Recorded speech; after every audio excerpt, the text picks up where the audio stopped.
आज हम एक ऐसी विशाल, ऐसी प्राचीन गाथा में उतरने वाले हैं जहां देवता और दानव, संघर्ष और सहयोग सब एक साथ चलते हैं।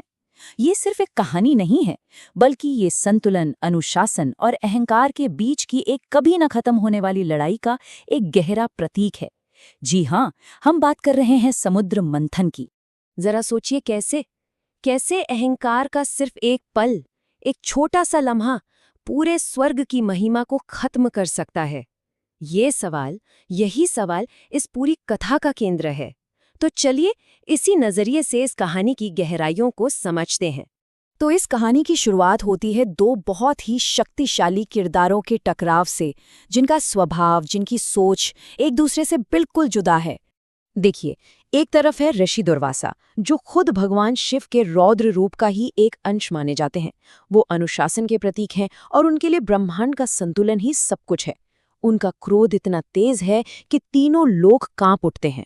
और दूसरी तरफ है देवराज इंद्र, जो अपने ऐश्वर्य और अहंकार में कुछ ऐसे डूबे हुए हैं कि विनम्रता क्या होती है वो जैसे भूल ही गए हैं। और बस यहीं से संघर्ष का बीज पड़ जाता है। तो होता ये है कि एक दिव्य वैजयंती माला, जो खुद महादेव का एक तोहफा थी, वो इंद्र के अहंकार की परीक्षा बन जाती है। ऋषि दुर्वासा बड़े सम्मान से ये माला इंद्र को भेंट करते हैं, लेकिन इंद्र अपने घमंड में चूर उस माला को यूं ही अपने हाथी ऐरावत की सूंड पर रख देते हैं।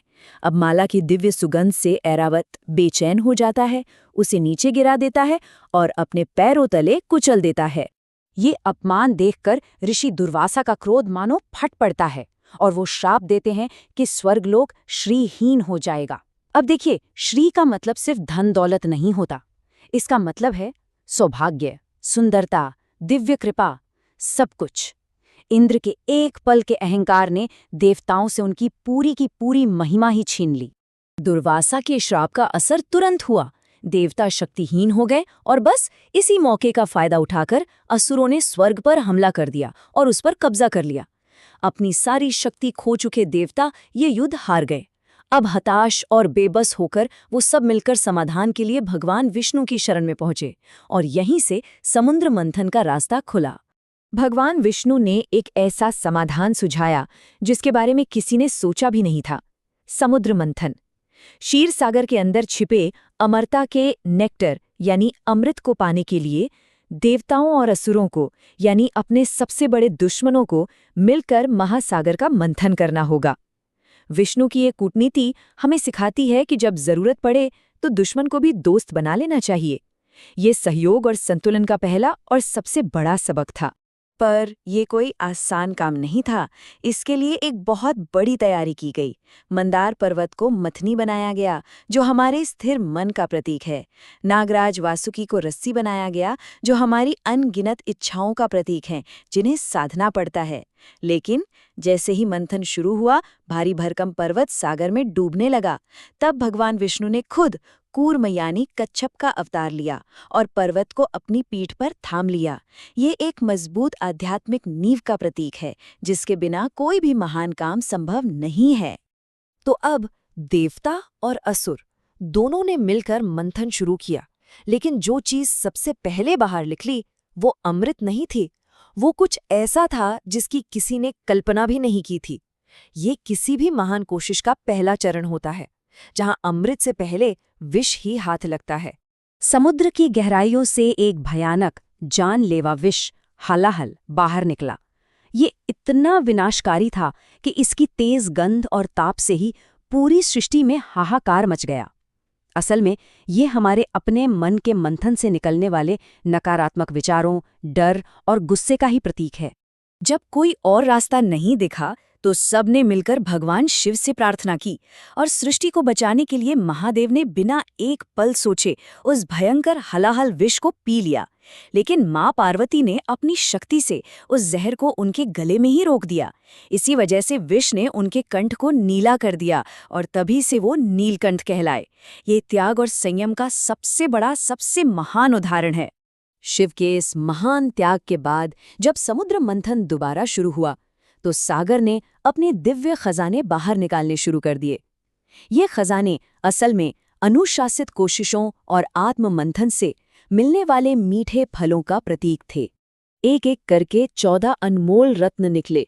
इनमें इच्छा पूरी करने वाली कामधेनु गाय थी, ऐरावत हाथी था, कल्प वृक्ष था, खूबसूरत अप्सराएं थीं और हाँ, धन की देवी माँ लक्ष्मी भी थीं, जिनके आते ही देवलोक में फिर से श्री यानी सौभाग्य लौट आया।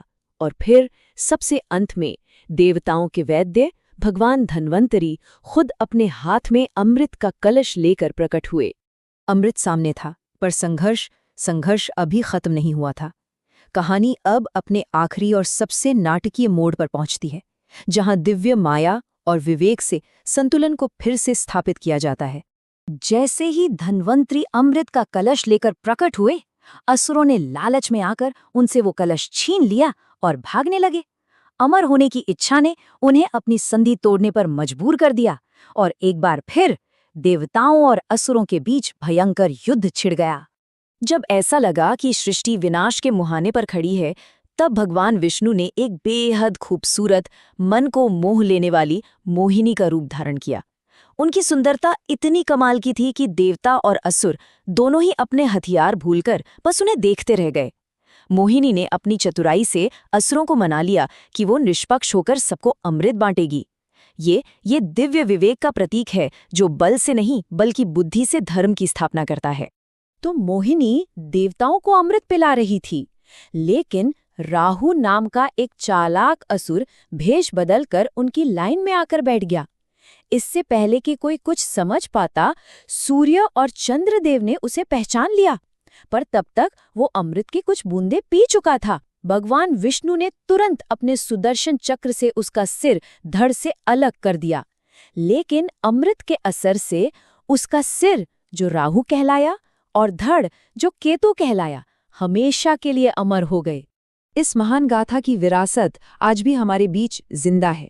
भगवान शिव ने जो विष पिया था, उससे उनके शरीर में जो गर्मी पैदा हुई, उसे शांत करने और उनके त्याग को सम्मान देने के लिए आज भी श्रावण के महीने में उन्हें जल चढ़ाकर उनकी खास पूजा की जाती है। और ऐसा माना जाता है कि अमृत ले जाते समय उसकी कुछ बूंदें पृथ्वी पर 4 जगहों पर गिरी थीं: प्रयागराज, हरिद्वार, नासिक और उज्जैन। और इसीलिए हर 12 साल में इन जगहों पर महाकुंभ का मेला लगता है।